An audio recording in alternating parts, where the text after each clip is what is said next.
All right. So as Andrew said, the US tariff will hit everywhere it was in the UK, but the crisis is quite uneven across the board. And this is what so we did some research about like what places are most exposed, what places less exposed. So to start with, we're looking at different regions. So we calculated the exposure to US tariffs as the share of total goods exported to the US. So those that are subject to tariff as a percentage of all exports to everywhere, both goods and services. So this is how we calculate exposure of a place's export base to the tariffs. And this graph you see is that tallied according to different regions.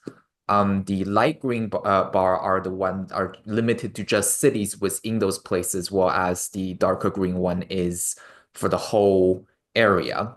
And what we can see is by both metrics, first of all, the region that stands out, West Midlands, by both metrics, they are going to be the most exposed at either 15.4% for the whole region or 14.2% for the cities. And the second most exposed place is a little bit more of a complicated story. So Wales has a region is the second most exposed, but that's more of a rural story than the city story. So the city exposure is actually much more limited, and that's partially because some of its goods exports base are in more rural areas like Flintshire. And what's notable here is that when you sort of look at two super regions, as we call it, so Greater Southeast, that includes London and the Southeast, and the rest of Britain, there's a really clear gap. So Greater Southeast are far less exposed than the rest of the country, and that's because the sort of export base in these places tend to be more service oriented, and services are not subject to the tariff. And so if we zoom in a little bit on the specific dynamic within each cities. So on the right, you have a map of all 62 primary urban areas within Britain and how it's color coded as to how exposed they are to the US tariffs. I want to highlight some of the most exposed places are like the most exposed one is Coventry at 22%, Derby at 20%, Telford at 17%, Worthing at 15%, and Blackpool at 14%. Now, to sort of highlight exactly just how uneven, we call it uneven crisis, how uneven it is. If we were to compare that to the least exposed place, which is York, that is 2.7%, which means that Coventry is about 7 times as exposed as York. So while everybody essentially loses in a trade war, there are much bigger losers than others. And the key thing to this exposure is that a lot of the most exposed places tend to have rely a lot on goods exports. So, for example, Coventry relies a lot on car production. Derby relies a lot on like aerospace and engine. So a lot of these places are characterized by a manufacturing-based economy. And this leads to a very interesting dynamic, which is less productive cities tend to be more exposed. So in the graph, you can see we sort of tallied the share of exposure against export productivity of each cities. And there is a strong, like there's somewhat of a negative correlation there, which means that less productive cities tend to be more affected by the US tariffs. They could be hit harder. And that is because goods like economies that rely on goods export tend just across the board less productive than service-based economies. So when you have a tariff that's only targeting goods export, you introduce a dynamic in which struggling economies, less productive economies, they could be hit harder than places that are well off. And you see that sort of dynamic in earlier graphs where like places like York, places like London, Reading, Edinburgh, these are some of the most productive places. These are some of the more service-oriented economies. They are hit much less hard than, let's say, cities in the West Midlands, which are less productive and more goods oriented. Now, so this is essentially the dynamic we're looking at with regards to places within the UK and US tariffs. But I do want to sort of zoom out a little bit and look at just trade in general. So in this graph, what you're seeing is on the x-axis, it's again productivity of the exporters within a city, but on the y-axis, this is total export. So service goods to all countries, the total export of a city divided by 10,000 people. So essentially, we're looking at exports divided like exports per capita, more or less. And what you're seeing here is that places that are more productive also export more per person. And another striking thing here is that you can see there are a lot of cities in the lower left corner. So quite a lot of cities in the UK are not actually exporting that much. And that probably has a knock-on negative effect on their economic vitality and growth. So this is what we're trying to say is if cities are looking for ways to mitigate the impact of the US tariffs, should they come into effect, a key thing is to still increase export, whether it be goods, services, to everywhere across the world. So to summarize, really the lesson we're seeing here is that effect of the tariffs will be uneven. Places with more goods manufacturing will be more exposed. Struggling economies could potentially be hit harder, which is a relatively concerning dynamic. But also some places are just not exporting a lot to begin with, which in itself introduces economic problems. Right, thank you. Brilliant. Thank you very much. You can get, as I say, you can get the brief in its brief on the website, and already had some questions about doing more detailed work. On the one hand, yes. On the other hand, all of this could change tomorrow, so we might be doing something completely different. So there's a sort of element about providing some illustrations and some insight, whilst also recognizing that this is a fast-moving piece. So your question, Ben, is yes, we probably could or should. A, it's more difficult, and B, it might be a bit redundant by the time we've done it. Who knows? As you can see, I've been joined by Paul, just to have a broader conversation, and we'll take some questions. If you've got questions or thoughts really on what places and government should be doing, we'll come on to industrial strategy sort of considerations in a second. I suppose it's just re-emphasizing, because it touches on the broader work that we've done and we've done historically, and Yunze kind of touched on it there. Notwithstanding the current situation in relation to US tariffs, places that have a bigger export base are more prosperous. It's a really important point to make, is that you want to have exporting stuff, notwithstanding tariffs, etc., still better off having more exporting activity in your place, because that creates more prosperity. That's an important point to make, right? Really important. And I think it's something that that can get drowned out sometimes in policy discussions, because we start to talk about the everyday economy, as the Chancellor has spoken about before and mentioned again recently, which are service activities which are very much locally focused. They are responding to a local population need. Whereas exporting businesses, they have a number of benefits. So they sell to a broader market, regional, national, or internationally, in this case that we're talking about, which brings money into the economy. They are higher productivity, because the nature of things that they do tend to be involve more innovations. So if you think about a car company or car factory, the nature of that job now looks very different than it did 40 years ago. But a local services job in a pub or in a restaurant probably looks quite similar to what it was 40 years ago. And the ability, these exporting jobs are very much more productive. And sort of related, infer from what I've just said there too, they've also seen much larger productivity growth, and they've got much larger room for productivity growth as well, in terms of absorbing these new innovations. Productivity growth is important, because that's what drives wages, that's what drives standards of living up in the long term. And so the exporting activity of a place, the prosperity generating engine, the tradable base of a place, is really, really central to how well it performs. And that's what the national industrial strategy and the local growth plans should be very much focusing on if we are going to increase performance in parts of the country that are currently struggling. Yeah, so that's a kind of one big picture point to get across from the analysis, not just this one, but all of our analysis. The second big point is when we look at our urban areas and we think about what they're exporting, we very clearly see that many of them, if not all of them, actually export more services than they do products and goods. We know why that might be the case, but that's the second big picture. This is all about, at the minute at least, this is all about tariffs on goods.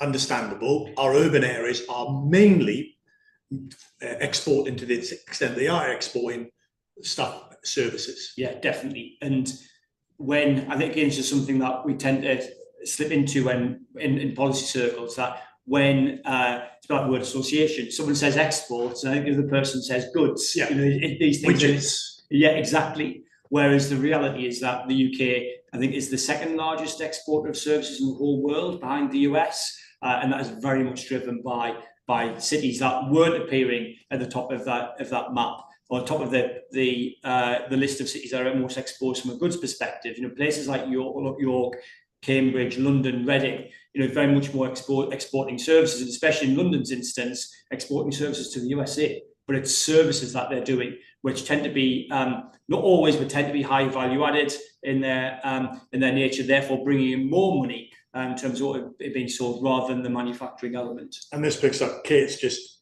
I don't know whether you were typing as we were talking, Kate, but it's like, focused on goods. London doesn't seem to be particularly effective. It's our strongest economy. That's because London almost exclusively exports services rather than goods. And at the minute, who knows what tomorrow brings? Services are not being impacted.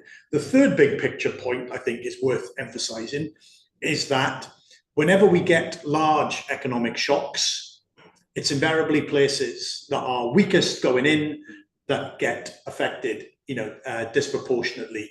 And again, we can see the pattern in where we look at some of the places that are going to be affected by this particular shock. They're very similar to what happened through the Great Financial Recession, through some of the Brexit fallout as well. In a sense, our weaker places often then, I think, which raises implications from a policy point of view on whether you call it rebalancing, whether you call it leveling up, call it what you will. There's sort of implications for that.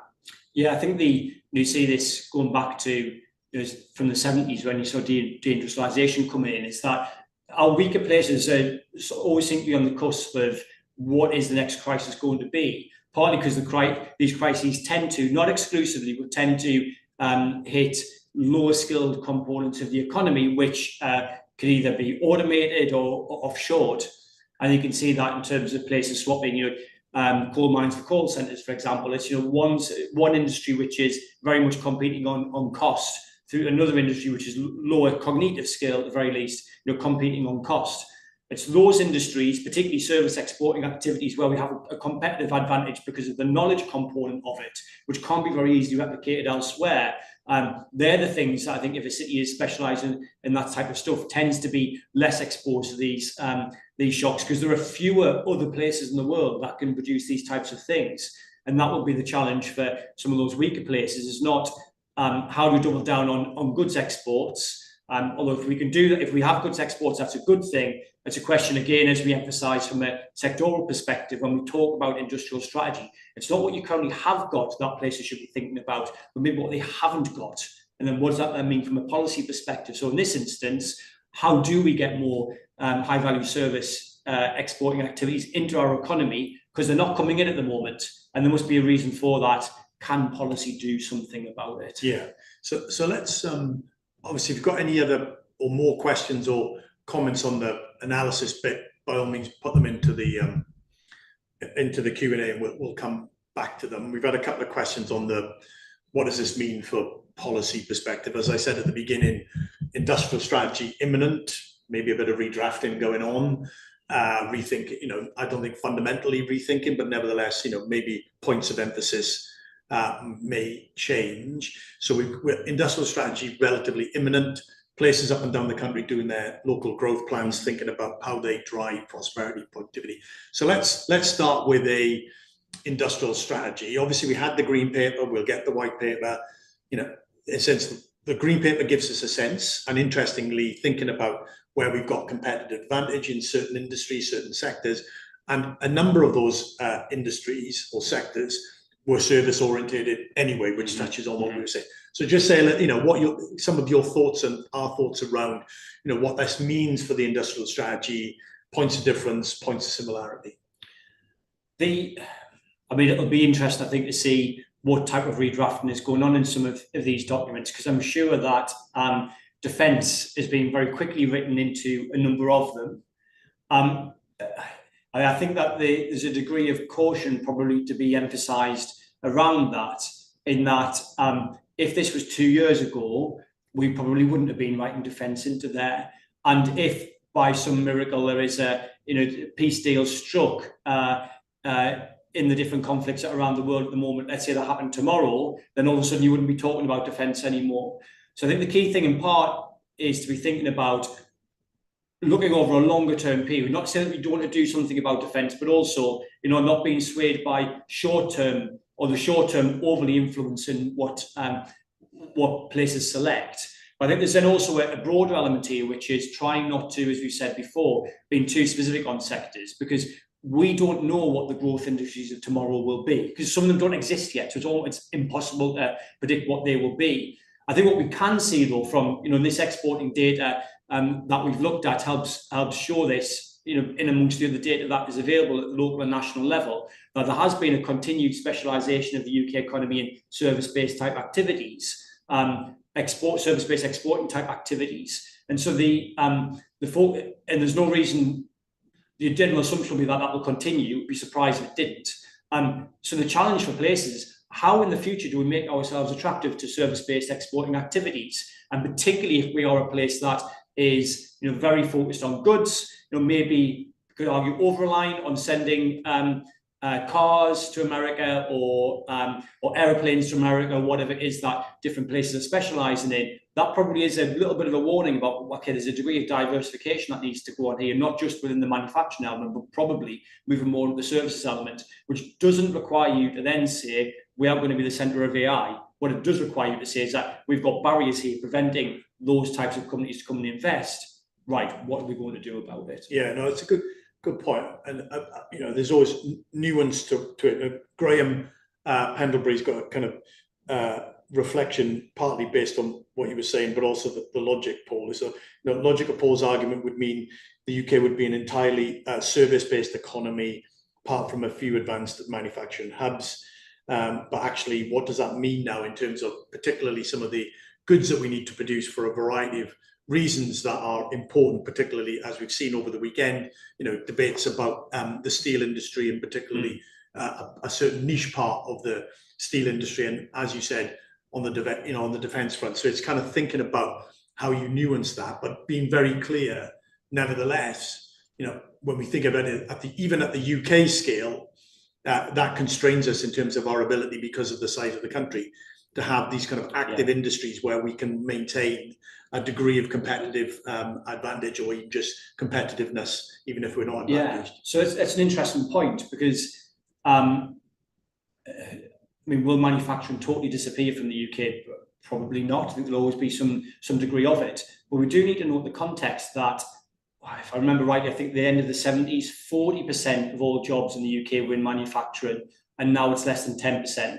So in terms of that movement, that is very much the trajectory. And by the way, exactly the same thing has happened in Germany as well. What we sort of hold up as this manufacturing powerhouse, it's subjected to this exactly the same competitive pressures that we are, and therefore, competition and innovation has then driven certainly reduction in jobs as a share, and actually, I think in totals as well, as part of the economy, as the services element of their economy has grown in particular.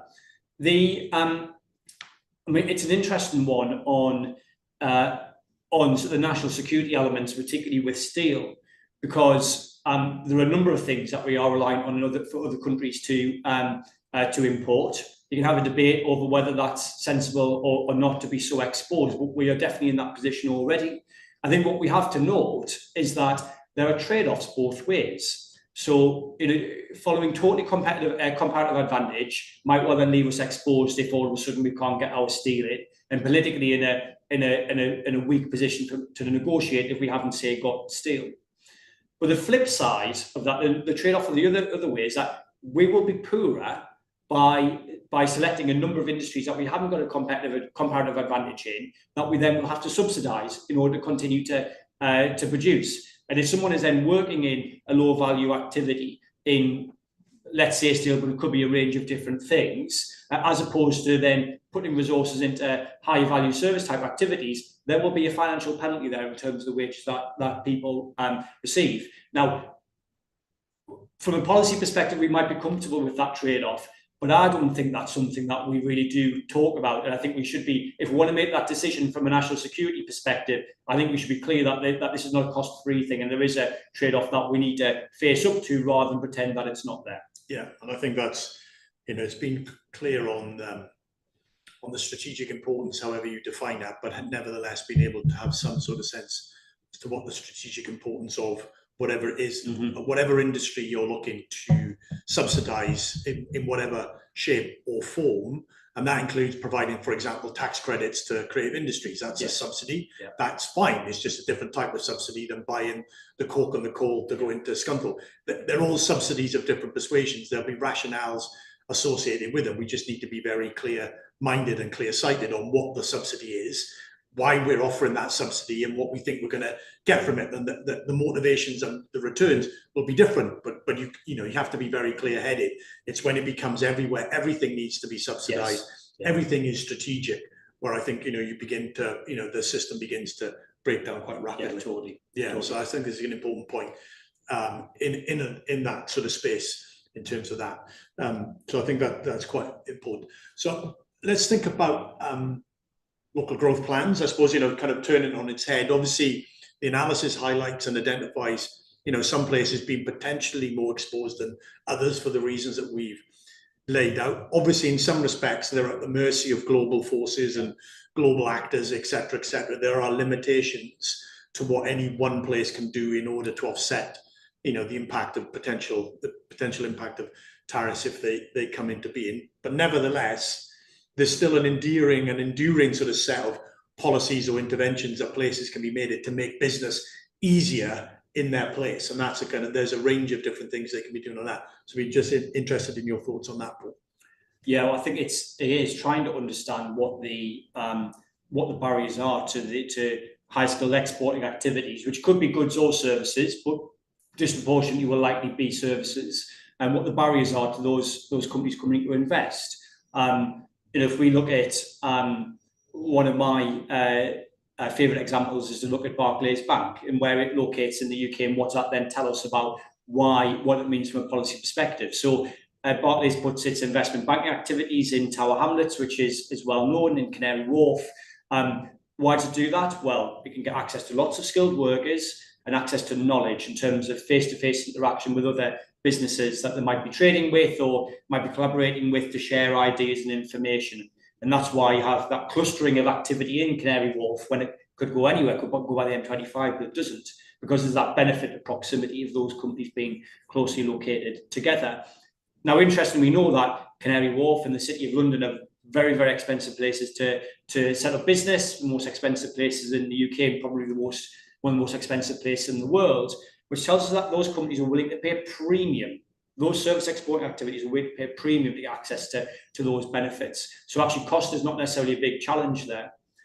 Where it does become a challenge, the part of Barclays business is not the high-end knowledge activities of investment banking, but is the back office functions, the call centre functions, of which Barclays, remember, this very same company, not different sectors or different companies within sector, the same company is splitting its activities out across the UK. So that lower value stuff goes to Liverpool and it goes to Sunderland. Why? Because these types of activities aren't looking for access to knowledge. They aren't looking at access to a large pool of skilled workers, and therefore they're definitely not willing to pay a premium for it.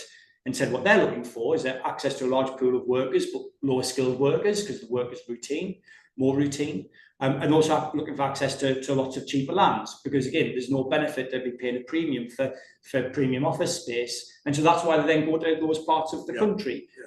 The challenge then for a Liverpool or a Sunderland or wherever is okay, well, what do we do about the benefit side? You know, we're a city, we should be offering access to higher skilled workers, we should be offering access to knowledge. What are we then doing to try and do something about that, which will be about investment in city centres in particular, about investment in local transport, investment in housing, and investment in skills. And they're the types of things that the local growth plan should be thinking about if it does want to firstly improve productivity with the goal of ultimately trying to improve wages. Yeah, and this is a question stroke comment from Kamal Panchal, very much a friend of the centre. Hello, Kamal. So he's making this point, says, from a city region perspective, the current situation emphasises the need to double down on the issues that we can control, things that will boost our productivity, things like, as you've already touched on, skills at the top end and at the bottom end, and how we and it everywhere else. But in a sense, through the skills profile, how we make sure that,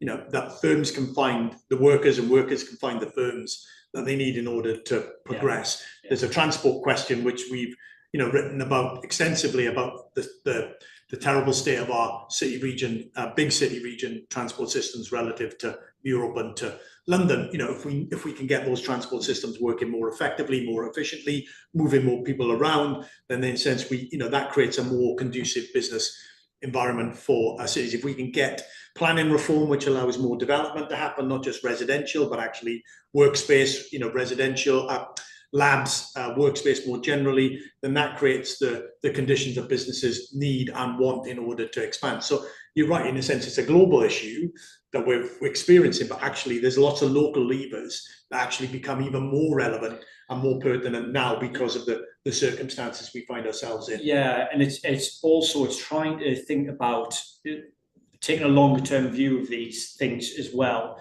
so that you're going to get short term turbulence. It happens currently that is through tariffs. Who knows what's going to happen in the next couple of years under this presidency from a US perspective, but also just global changes in the economy. But I think that we can be a bit more confident about the longer term journey that the UK is likely to be on, which is that it will continue to specialise in more service-based, high-value type activities. So it's that knowledge part of the economy where the UK has got a comparative advantage rather than the production part. And so the challenge then for places is that, well, what do we do in those broad parameters of the economy going in that direction? How do we support the UK economy to do that? Because that's one of the big challenges for the UK, is that Manchester hasn't adapted as much as what it should have. Birmingham hasn't adapted as much as what it should have. And therefore, the UK doesn't perform as well as some other countries in the G7, like France, Germany, and the US. Yeah, no, exactly. I think that it's really kind of thinking about how the places create the conditions, allow them to adapt and respond more generally. We've got a question from Charlie. So he's, if we move to predominantly service-based jobs, well, we already are. I mean, 80% of the economy is service-oriented jobs, as you know. So in a sense, we're a long ways down that track for certain. How should we tackle job disparity for workers who feel they cannot access the sector? Which is a sort of interesting question and reflection, because you can see it in bits of the government's programme and agenda is trying to think about and encourage workers to move between industries and between sectors, and particularly to think about how we might support individuals to move from kind of lower waged, lower skilled activity, acquire skills in order to move into industries that pay high wages. So there is, you know, there's something, a kind of bigger macro going on in some respects. It's a good question. Yeah, so the first point on that, which I don't think you were suggesting, but I think some people do suggest, is that the con switch, therefore what we've got to do is do more of the same and protect what we've got. And I don't think that is I don't think that's helpful for anybody. I mean, we can't hold back the tide of the changes that we've seen. I think, you know, the history of the last 50 years of the UK economy show that's the case. You know, and I don't think we did a very good job in the 70s and 80s of helping people transition when the big heavy industries closed. I think that's in part because I don't think we still have a really good idea about what policy should be doing on that. But we definitely also shouldn't then be making it as an excuse for why we should be keeping these industries open, because you're basically you're basically only delaying the inevitable, which is ultimately what happened in the early 80s when mining and shipbuilding, etc., then declined very quickly. I think probably after policies in the 60s and 70s that were propping them up, and that wasn't good for places. We've run this experiment already. So the question is given that ever developing nature of the economy, and what I'm describing is not this has never happened and it's going to happen tomorrow. It is a continuation of trends that have happened over a long period. Is how do you prepare people for that shift? I think on a position of skills development in schools and further education colleges, I think that's fairly straightforward in terms of the types of skills we should be giving people to prepare them for entering the world of work. Where it becomes much more difficult is that if the steel plant closes or if the car factory closes, what do you do about the person who is late 40s who's been in that industry for 20 years? That is a much more difficult question that I don't think we have got a very good answer for, and we need to think harder about it. If people in the places affected by it are to be able to adapt to these changes. Yeah, and I think you're right in a sense.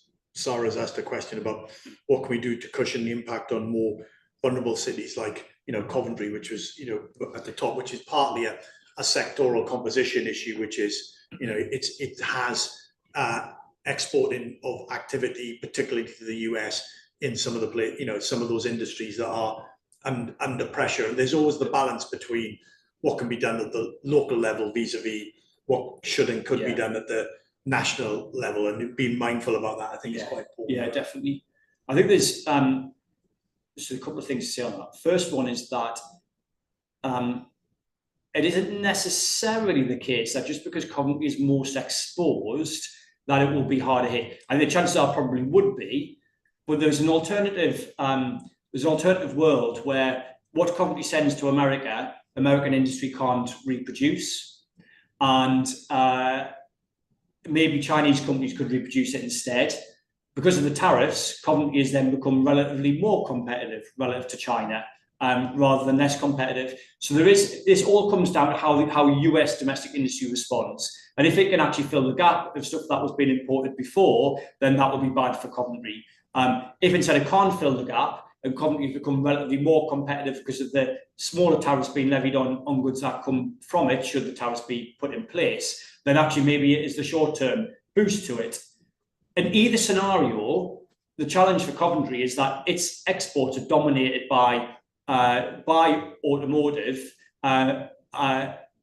going to one country, and that's not a great position to be in. I think the broader challenge, therefore, for policy making at the West Midlands level, at the Coventry level, and the national level, is how do you try and make Coventry more attractive to more service-based type activities, service-based exporting type activities, and that's the general shift I think we will need to see if Coventry is going to be a better version of itself in the future.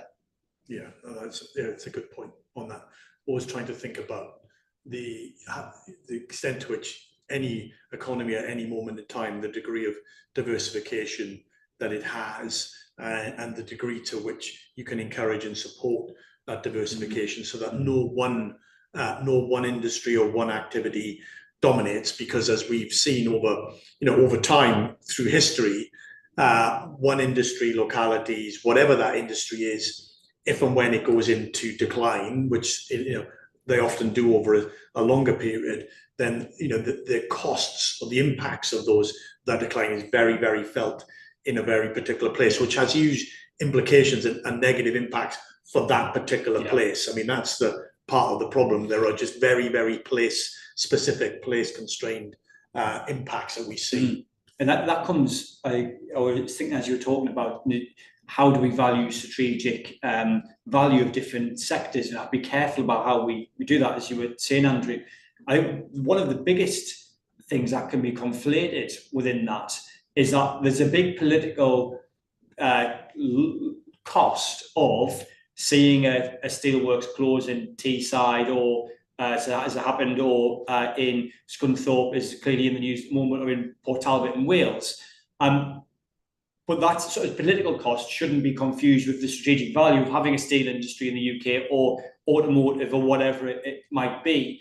And I think sometimes that can we do need to be very hard-nosed on that. That's not, are there going to be lots of job losses in this place, so we can't possibly allow it to close, isn't a reason to keep the industry open. The response instead should be, that place is vulnerable, maybe trying to predict currently where that might be in the future and make interventions today to make, when that industry eventually does go, make that the blow of that industry going cushioned by the fact that you've made those interventions today to help make that place transition. And indeed, in Cities Outlook, our flagship publication in January, we did go through and say which cities are the largest one-horse towns. Part of that was to identify exactly this, about being very specialised in a sector today.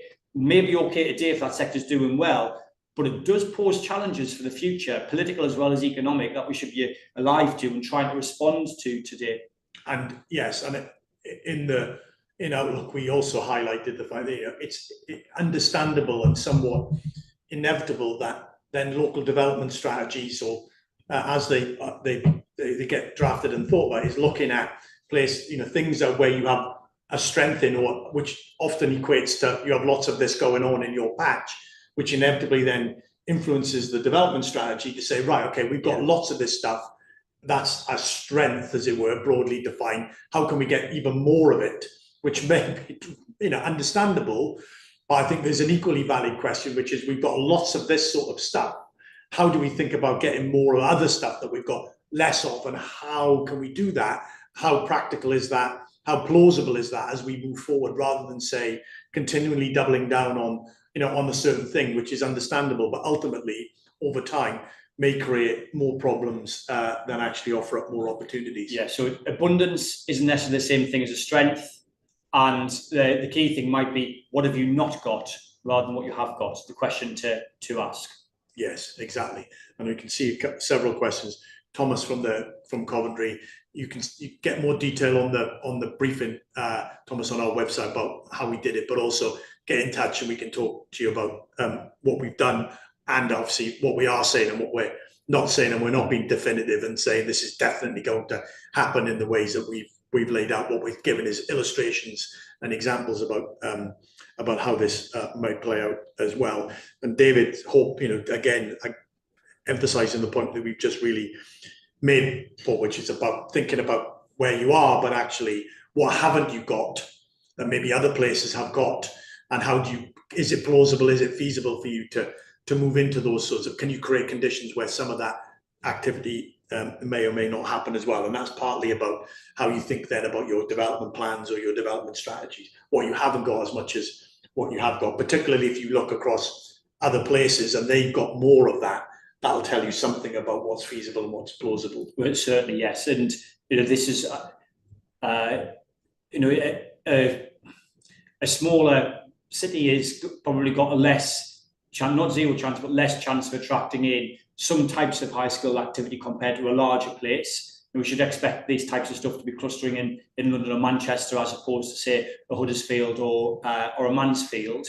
But it is thinking about, within the realms of a particular economy, how do we try and make this economy the best possible version of itself, of which a lot of places in the UK, that best possible version is better than where we are currently, which there will be a range of interventions to make, which won't be then investment banking going into Huddersfield, but probably some higher value exporting activity going into Huddersfield relative to what is there currently. Yeah, let's we're coming towards quarter to, so we need to finish. So another question, which is Charlie's come back in, so thanks very much for answering the question. He talked about some subsidies, some subsidization makes us poorer, but we might do it anyway. That the strategic rationale for doing that is strong, so we need to do it.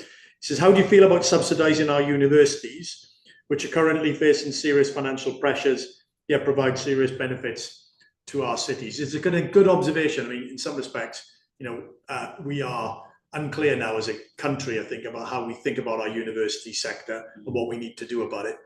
It may not need subsidization in quite the way we anticipate. We might need just a different approach to how we think about who we're attracting to come and study and do research at our universities. But it's a broader point about, where are we competitive? Where do we know that the demand to consume this product, which is our university sector is large and relatively global, and we feel like we could probably tap into that. If there are things that need to be done at the margins to make that industry work more effectively, then there is an example of why you might do that vis-a-vis other industries, right? Yeah, and to some degree, I think just looking at it as an industry is maybe a little bit distortive, because it is actually playing a public policy function in that it skills people up, gives them degrees and other forms of qualification, which hopefully makes them more productive, and then improves the performance of the UK economy as a result.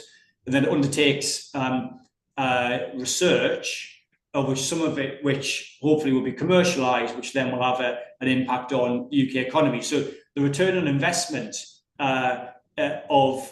into that public good hopefully is positive, which is why then, and if it is, that's why we should continue to invest in it, which is different, I think, to, say, the steel industry or the automotive industry, which is not an investment in public good, it's an investment in a private company. And so it's just being careful that we don't conflate the two things from a subsidy perspective, because I think actually those interventions will be trying to do very different things. Yeah, very good. It's just about 1:45, so I said we would finish. But then I hope you found that useful. As I say, you can get the analysis on the briefing that Yunze was talking to on the website. Obviously, it connects to all the work that we've been doing around industrial strategy more broadly. You can find that in various places on the website as well. And also, hopefully, what we're giving you a sense of some of the issues that places are grappling with, and we know they are grappling with them in real time. And it's partly thinking about how you position your place, not just for now, but today, but also, how you create the conditions where whatever comes next has the best chance of happening in more of our places up and down the country. But as always, thank you all for being on the call. Thanks to Paul and thanks to Yunze as well for being with me. We look forward to seeing you the next time.